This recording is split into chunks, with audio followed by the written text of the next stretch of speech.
이곳 전쟁터가 아닙니다. 토론토의 한 푸드뱅크 앞입니다. 아이 손잡은 부모들이 빵 하나 받기 위해 2시간을 기다립니다. 줄 끝이 보이지 않습니다. 공무원도 교사도 차에서 밤을 보냅니다. 무너지고 있습니다. 지금 이 순간에도요. 2019년 이후 50개 선진국 중 최저 성장률을 기록한 나라.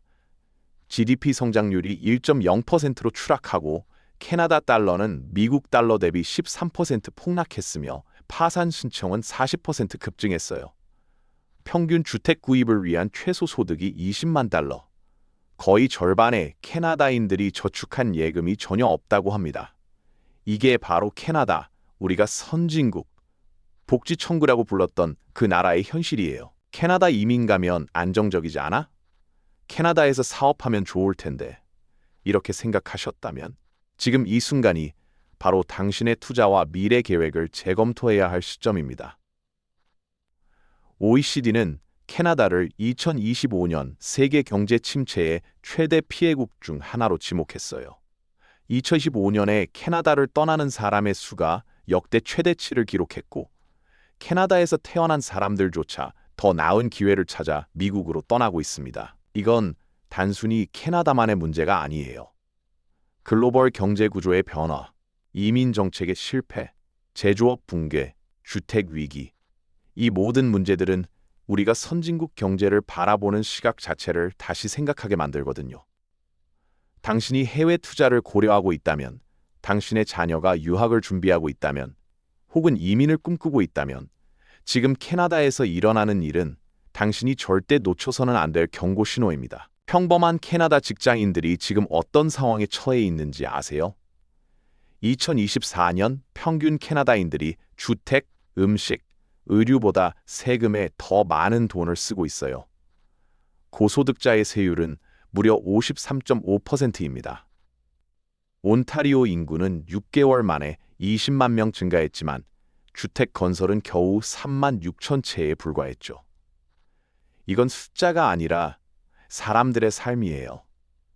당신이 만약 그 자리에 있었다면 집값은 천정부지로 치솟고 세금은 급증하고 일자리는 줄어들고 있는 상황. 이해가 되시죠? 그럼 구체적으로 얼마나 심각한지 한번 볼까요? 캐나다 중앙은행과 OECD 자료를 보면요. 2024년 캐나다 실질 GDP 성장률은 1.5%였어요. 그런데 2025년에는 1.0%로 떨어질 전망이고 2026년에도 1.1%에 그칠 것으로 예상됩니다. 이게 어느 정도냐면 G20 국가 중 11위 수준이에요. 한국과 비슷하고 미국보다도 낮아요. 더 충격적인 건 뭐냐면 2019년 이후 50개 선진국 중 최저 성장률을 기록했다는 겁니다. 50개국 중 꼴찌예요. 선진국이 말이죠. 캐나다 달러를 한번 봅시다. 미국 달러 대비 13% 하락했어요. 지금 1 캐나다 달러가 0.72 미국 달러 수준입니다. 10년 전만 해도 거의 동등했는데 말이에요. 이게 의미하는 게 뭐냐면 캐나다인들의 구매력이 그만큼 떨어졌다는 거거든요. 파산 신청은 40% 증가했고요. CIBC 조사에 따르면 거의 절반의 캐나다인이 저축한 예금이 전혀 없대요. 말이 됩니까? 선진국에서요? 실업률도 문제예요. 2024년 7월 기준 캐나다 실업률은 6.4%를 기록했고 토론토 지역은 무려 10%에 근접하고 있어요. 캐나다의 1인당 GDP는 6분기 연속 하락했습니다. 6분기 연속이에요. 여기서 중요한 건 이게 단순히 일시적인 경기 침체가 아니라는 거예요. 구조적인 문제가 있댔다는 겁니다. 그럼 왜 이렇게 됐을까요? 이걸 이해하려면 캐나다 경제의 역사를 조금 살펴봐야 해요. 캐나다는 원래 자원 부국이었어요. 석유, 천연가스, 광물 자원이 풍부한 나라였죠. 2000년대 초반 유가가 배럴당 100달러를 넘어설 때 캐나다 경제는 호황이었습니다. 특히 엘버타주의 오일샌드 개발로 엄청난 돈이 몰려들었어요. 그런데 2014년 유가가 폭락하기 시작했어요. 배럴당 100달러 넘던 게 40달러 밑으로 떨어졌죠. 캐나다 에너지 산업이 직격탄을 맞았습니다. 엘버타와 사스카추완의 경제가 무너지기 시작했고 수많은 일자리가 사라졌어요. 그때 캐나다 정부가 뭘 했냐면 경기 부양을 위해 이민자를 대폭 늘리기 시작한 거예요. 2015년 트리도 정부가 출범하면서 매년 50만 명 이상의 영주권자를 늘리는 것을 목표로 했습니다. 2015년 26만 명이었던 영주권 발급 목표가 2025년 50만 명으로 2배 가까이 상향됐어요. 코로나19가 터지면서 상황은 더 복잡해졌습니다. 2021년 노동력 부족 문제를 해결하기 위해 정부가 현재보다 훨씬 완화된 규정을 시행했어요. 익스프레스 엔트리 초청 점수를 75점까지 낮춰서 영주권을 뿌리다시피 했습니다. 임시 비자 소지자들이 대거 유입됐죠. 그 결과가 뭐냐면 2021년부터 2023년 사이 3년간 이민자와 임시 거주자가 폭발적으로 증가했어요. 인구는 주택 공급이 수용할 수 있는 수준보다 약 110만 명, 35%나 더 증가했습니다. 이제 본격적인 문제로 들어가 볼까요? 첫 번째, 주택 위기. 캐나다의 주택 가격이 얼마나 올랐는지 아세요? 2020년 팬데믹 초기, 주택 평균 가격이 약 50만 캐나다 달러였어요. 그런데 2022년 초에는 무려 110만 캐나다 달러까지 치솟았습니다. 2년 만에 2배 이상 오른 거예요. 지금은 어떠냐면 2024년 11월 기준 평균 주택 가격이 약 69만 캐나다 달러 정도예요. 많이 떨어진 것처럼 보이지만 문제는 모기지 금리거든요. 금리가 5%까지 올라갔어요. 2020년대 초반에는 2% 이하였는데 말이죠. 평균 주택에 대한 모기지 자격을 얻기 위해 필요한 최소 소득이 약 20만 캐나다 달러입니다. 20만 달러요. 평범한 직장인이 받기 어려운 금액이죠. 더 심각한 건 모기지 갱신 문제예요. 2024년에는 2,510억 캐나다 달러, 2025년에는 3,520억 캐나다 달러 규모의 모기지가 갱신될 것으로 전망됩니다. 지난 몇 년간 2% 이하의 낮은 금리로 대출받았던 사람들이 5% 금리로 갱신해야 하는 거예요. 월 상환액이 거의 2배 이상 늘어나는 겁니다. 실제로 작년 한 해 동안 모기지 보유자의 약 40%가 더 높은 이자율로 갱신을 완료했어요. 이 사람들의 가계 부담이 얼마나 커졌는지 상상이 되시나요? 그런데 왜 주택 가격이 이렇게 올랐을까요? 간단해요. 수요와 공급의 불균형입니다. 온타리오주를 예로 들면 6개월 동안 인구가 20만 명 증가했는데 주택 건설은 겨우 3만 6천 채예요.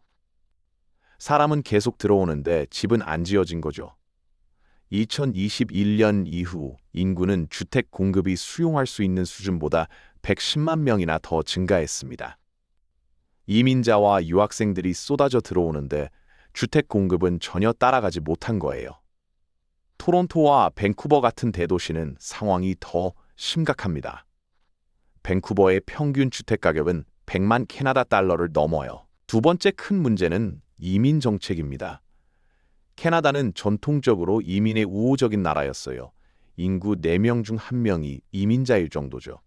그런데 2021년부터 2023년까지 3년간 너무 많은 사람이 들어왔어요. 숫자를 한번 볼까요? 2019년에 임시 외국인 근로자 허가증이 98,025건 발급됐어요. 그런데 2023년에는 108만 3,820건이 발급됐습니다. 4년 만에 88% 증가한 거죠. 유학생 비자는 더 심각했어요. 2024년 들어서 정부가 급하게 제동을 걸면서 상반기 신규 학생 비자 발급이 전년 대비 39% 급감했고 취업 비자 발급도 절반 수준으로 줄었습니다. 그 전까지 얼마나 많이 발급했는지 알 수 있는 대목이죠. 문제는 이 사람들이 대부분 토론토, 밴쿠버, 몬트리올 같은 대도시로 몰린다는 거예요. 지방은 사람이 없어서 난리인데 대도시는 과밀화로 인프라가 감당을 못하는 상황입니다. 공공 서비스도 붕괴 직전이에요. 병원, 학교, 대중교통 모두 수용 인원을 훨씬 넘어섰거든요. 응급실 대기 시간이 10시간을 넘는 경우도 흔해요. 그래서 2024년부터 캐나다 정부가 뭘 했냐면 이민 정책을 급격히 조였습니다. 2025에서 2027년 이민 수준 계획을 보면 연간 영주권 승인 목표를 38명으로 줄였어요. 이전보다 20% 이상 감소시킨 겁니다. 익스프레스 엔트리의 CRS 점수도 다시 올라갔어요. 2021년에 75점까지 떨어졌던 게 2024년 이후에는 500점 이상으로 상승했습니다. 갑자기 문턱을 엄청나게 높인 것. 더 심각한 건 이미 캐나다에 있는 300만 명 이상의 임시 거주자들이에요. 이 사람들은 영주권을 받을 것으로 기대하고 들어왔는데 갑자기 정책이 바뀌면서 영주권 전환 기회가 좁아졌어요. 2026에서 2027년에 3만 3천 명에 한해서만 일회성 전환 조치를 시행하겠다고 했는데 300만 명 중에 3만 3천 명이에요. 1%예요. 나머지 사람들은 어떡하라는 건지 답이 없는 상황입니다. 세 번째 큰 문제는 제조업입니다. 캐나다 제조업은 심각한 위기에 처해 있어요. 2024년 기준 실질 GDP 대비 제조업 비중이 9.2%밖에 안 돼요. 주요 경제 대국 중에 제조업 비중이 가장 낮은 나라에 속합니다. 더 심각한 건 캐나다 제조업의 핵심 문제가 낮은 생산성이라는 거예요. 캐나다 기업들은 기계, 장비, 지적 재산에 대한 투자가 세계적인 수준에 훨씬 못 미칩니다. 트리도 정부 하에서 기업 투자는 3분의 1로 급감했어요. 캐나다의 노동 생산성 지수를 보면요. 2020년 이후 큰 폭으로 하락하고 있습니다. 특히 제조업이 국가 평균을 밑돌면서 부진이 심화되고 있어요. 2017년을 100으로 봤을 때 2025년 2분기 기준 95.5 수준으로 위축됐습니다. 5% 하락한 거죠. 캐나다 제조업의 또 다른 문제는 자국 기업이 적다는 거예요. 봄바디어, 블랙베리, 노텔 네트워크스 같은 몇 없는 자국의 대형 제조산 업체들마저 부진을 면치 못하고 있습니다. 봄바디어는 어떻게 됐냐면요. 핵심 자산이었던 철도 사업 부문은 프랑스 기업 알스톰에 매각됐고 에어버스와 협력하던 AE20의 지분도 매각했으며 주력 여객기였던 CRJ 시리즈마저 미쓰비시에 매각했어요. 남은 건 비즈니스잽 사업 부문밖에 없을 정도로 사세가 급속도로 쪼그라들었습니다. 온타리오주 토론토 일대의 자동차 공장은 거의 전부가 해외 기업 소유예요. 캐나다 제조업은 사실상 미국, 영국, 프랑스의 하청 기지로 전락하고 있는 겁니다. 그나마 있던 제조업마저 2020년 코로나19로 큰 타격을 입었어요.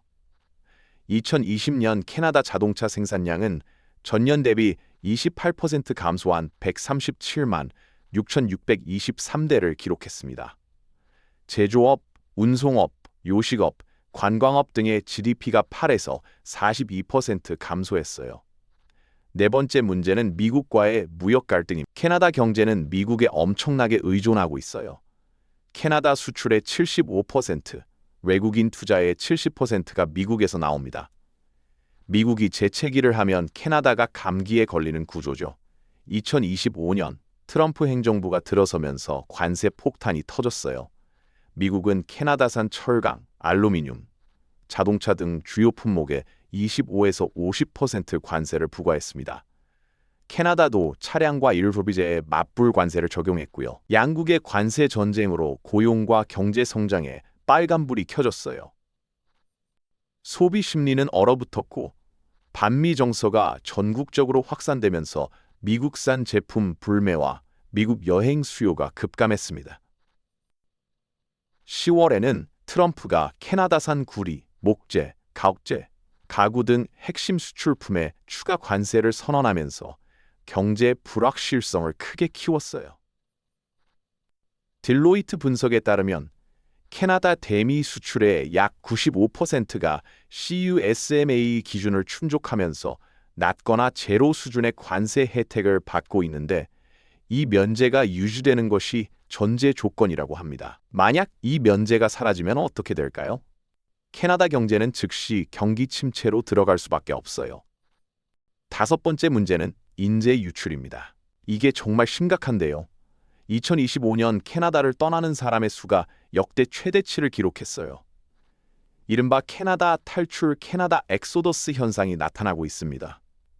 단순히 이민자들이 역이민하는 게 아니에요.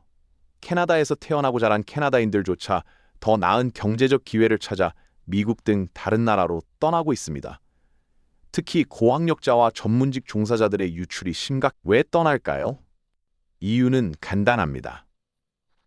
미국에 비해 급여가 낮고 세금은 높고 주택 가격은 비싸고 일자리는 적기 때문이에요. 캐나다 IT 인재들이 실리콘밸리로 떠나는 사례가 급증하고 있어요. 같은 일을 해도 미국에서는 2배 이상 받을 수 있거든요. 게다가 미국은 주택 가격도 상대적으로 저렴하고 세금도 낮아요. 의료 인력도 마찬가지예요. 캐나다에서는 의사가 부족해서 난리인데 정작 의사들은 미국으로 떠나고 있습니다. 급여가 훨씬 높거든요.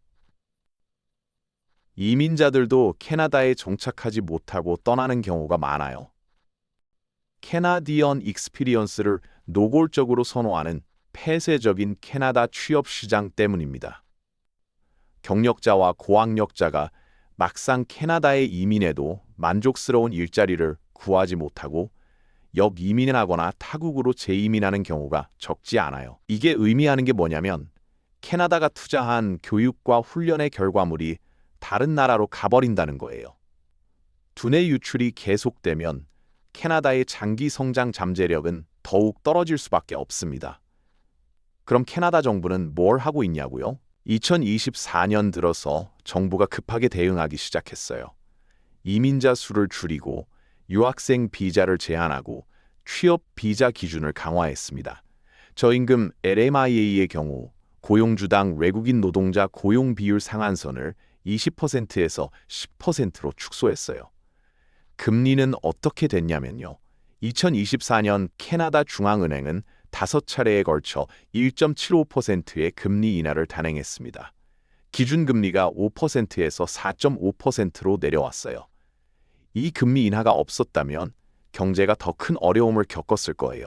하지만 금리 인하만으로는 근본적인 문제를 해결할 수 없어요.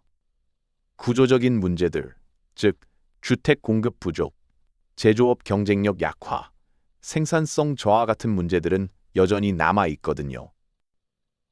2025년 1월, 저스틴 트리도 총리가 사임을 선언했어요. 집권 9년 만이죠. 주택난과 물가 상승, 이민 정책 논란 속에서 지지율이 급락한 결과입니다. 새로 선출된 마크 카니 총리는 전 중앙은행 총재 출신의 경제통이에요. 그가 경제 위기를 어떻게 풀어갈지 주목되고 있습니다. 하지만 정권이 바뀐다고 해서 단기간에 해결될 문제들은 아니에요. 그럼 해결책은 뭘까요? 캐나다가 이 위기에서 벗어나려면 어떻게 해야 할까요? 첫 번째, 주택 공급을 대폭 늘려야 합니다. 연간 50만 채 이상의 주택을 건설해야 해요. 현재는 20만 채도 안 되거든요. 규제를 완화하고 건설 인력을 확보하고 신속한 승인 절차를 마련해야 합니다. 두 번째, 이민 정책의 균형을 찾아야 해요. 무조건 많이 받는 것도 문제지만 갑자기 문을 닫는 것도 문제입니다. 캐나다가 필요로 하는 분야의 숙련 인력을 선별적으로 받아들이고 지방 분산 정책을 강화해야. 2024년 12월 발표된 농촌지역 커뮤니티 이민 클래스와 프랑코폰 커뮤니티 이민 클래스 같은 프로그램이 그 예입니다. 토론토, 밴쿠버 같은 대도시 집중을 완화하고 지방 도시로 인구를 분산시켜야 해요. 세 번째, 제조업 경쟁력을 강화해야 합니다. 이게 쉽지 않은 문제인데요. 기업 투자를 늘리기 위한 세제 혜택과 인센티브를 제공해야 해요. R&D 투자를 장려하고 첨단 제조업을 육성해야 합니다. 독일이나 일본처럼 제조업 강국으로 거듭나는 건 어렵겠지만 최소한 현재 수준이라도 유지하고 생산성을 높이는 게 시급해요. 자동화, AI, 로봇 기술을 도입해서 노동 생산성을 끌어올려야 합니다. 네 번째, 미국과의 무역 관계를 안정화시켜야 해요. 트럼프 행정부와의 관세 전쟁은 양국 모두에게 손해예요. 협상 테이블에 앉아서 합리적인 해결책을 찾아야 합니다. 동시에 수출 시장을 다변화해야 해요. 미국 의존도를 낮추고 유럽, 아시아 시장을 확대해야 합니다. 한국, 일본, 중국과의 무역 협력을 강화하고 CPTPP 같은 다자간 무역 협정을 적극 활용해야 해요. 다섯 번째, 인재 유출을 막아야 합니다. 고학력자와 전문직 종사자들이 왜 떠나는지 진지하게 고민해야 해요. 급여 수준을 높이고 세금 부담을 줄이고 생활비를 낮춰야 합니다. 특히 IT, 바이오, 첨단 제조업 같은 미래 산업 분야의 인재들에게 매력적인 환경을 만들어야 해요. 스타트업 생태계를 활성화하고 벤처 투자를 늘리고 혁신을 장려하는 문화를 만들어야 합니다. 여섯 번째, 생산성을 높여야 합니다. 캐나다의 가장 큰 문제 중 하나가 바로 낮은 노동 생산성이거든요. OECD 국가들과 비교하면 캐나다의 시간당 노동 생산성은 중하위권이에요. 같은 시간을 일해도 만들어내는 부가가치가 적다는 뜻이죠. 왜 그럴까요? 투자가 부족하기 때문입니다. 기업들이 새로운 기계, 설비, 소프트웨어에 투자를 안 해요. 낡은 시스템으로 계속 일하니까 효율이 떨어지는 거죠. 정부가 기업 투자를 장려하는 정책을 펼쳐야 해요. 세액공제, 감가상각 우대, RD 지원 같은 것들이요. 일곱 번째, 에너지 정책을 재검토해야 합니다. 캐나다는 석유, 천연가스 같은 에너지 자원이 풍부한 나라예요. 그런데 환경 규제와 파이프라인 건설 반대 때문에 제대로 활용을 못하고 있어요. 물론 환경은 중요합니다. 기후변화는 심각한 문제고요. 하지만 현실적인 균형점을 찾아야 해요. 청정 에너지로의 전환을 추구하면서도 단기적으로는 기존 에너지 자원을 효율적으로 활용해서 경제를 살려야 합니다. 엘버타의 오일샌드, 사스카추완의 천연가스, 이런 자원들을 개발하면 일자리가 생기고 세수가 늘어나요. 그 돈으로 재생에너지에 투자할 수 있는 거죠. 자, 그럼 다른 나라들은 어떻게 하고 있을까요? 비교를 한번 해볼게요. 호주를 보면요, 캐나다와 비슷한 점이 많아요. 자원이 풍부하고 이민을 많이 받고 인구가 적어요. 그런데 호주는 캐나다보다 경제 성적이 훨씬 좋습니다. 왜 그럴까요? 호주는 아시아 시장과 가까워요. 중국, 일본, 한국에 철광석, 석탄, 천연가스를 수출하면서 엄청난 돈을 벌었죠.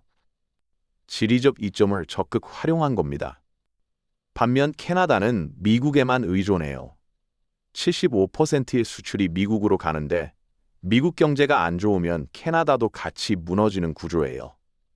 호주처럼 시장을 다변화했어야 하는데 그러지 못한 거죠. 독일도 한번 볼까요? 독일은 제조업 강국이에요. GDP에서 제조업이 차지하는 비중이 20%가 넘습니다. 캐나다의 9.2%와는 비교가 안 되죠.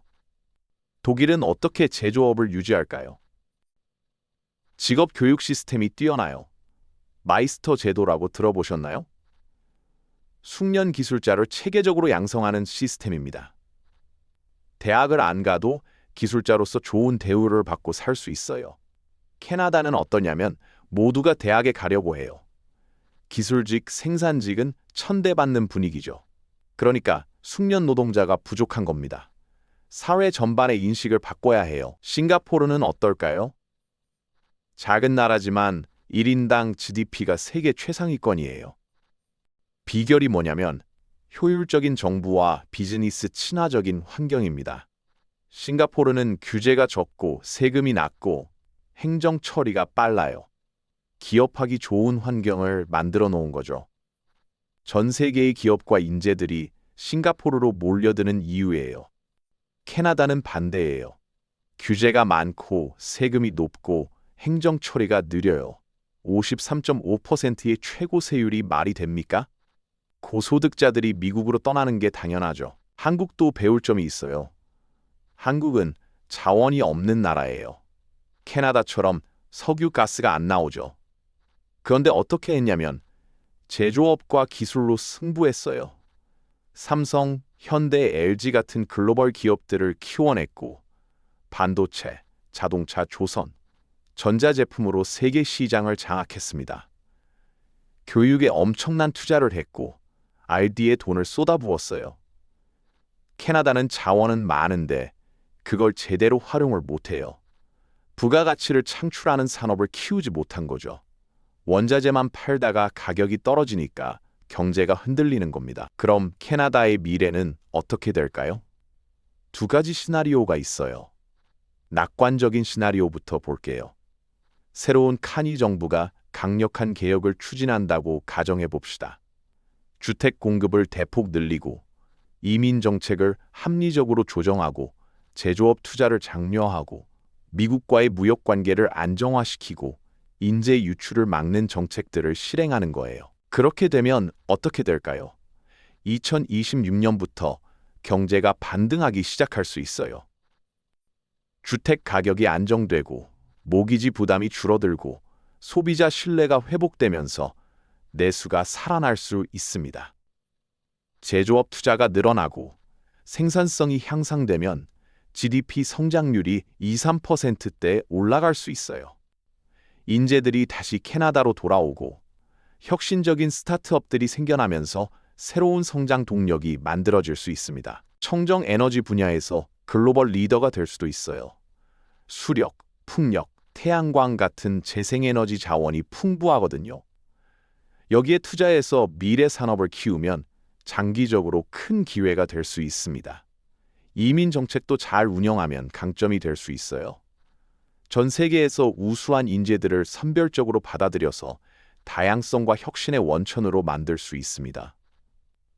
캐나다의 다문화 사회는 잠재력이 있어요. 하지만 비관적인 시나리오도 있습니다.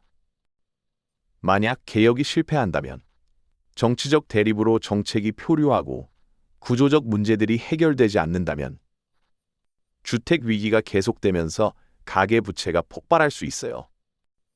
모기지를 갚지 못하는 사람들이 늘어나고 주택 압류가 급증하면서 금융 시스템에 충격이 올 수 있습니다. 2008년 미국 서브프라임 사태 같은 일이 캐나다에서 일어날 수도 있다는 거죠. 인재 유출이 가속화되면 장기 성장 잠재력이 무너져요. 젊고 유능한 사람들이 모두 미국으로 떠나버리면 남는 건 고령 인구와 저숙련 노동자들 뿐이에요.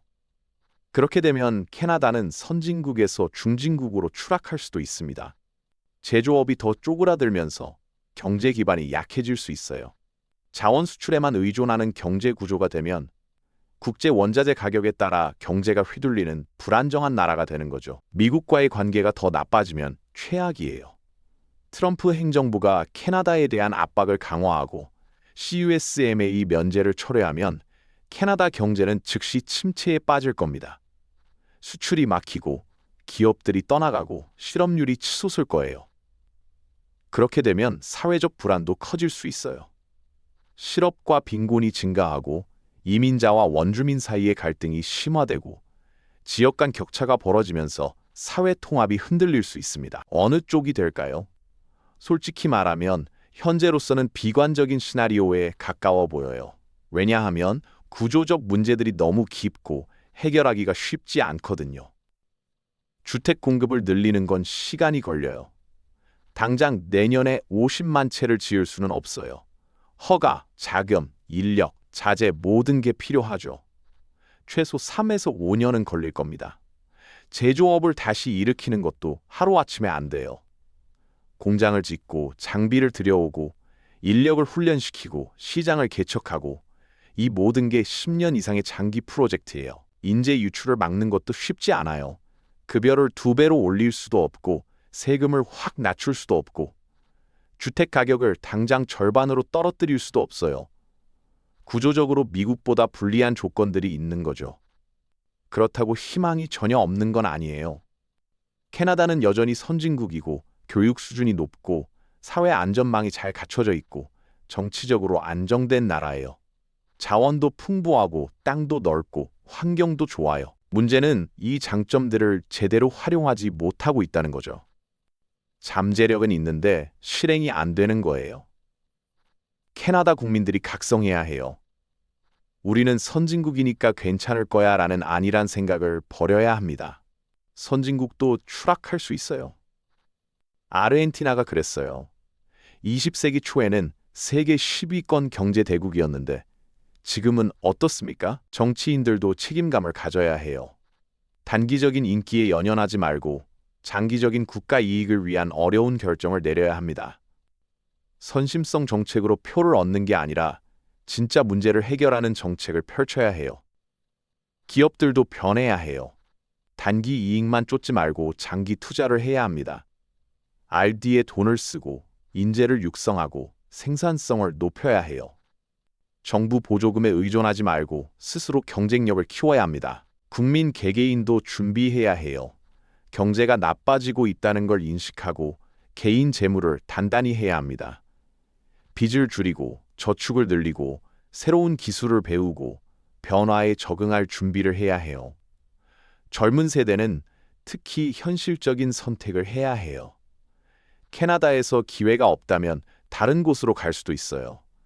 미국이든 유럽이든 아시아든 자신에게 더 나은 기회가 있는 곳으로 가는 게 나쁜 게 아니에요. 하지만 동시에 캐나다를 포기하지는 말았으면 좋겠어요.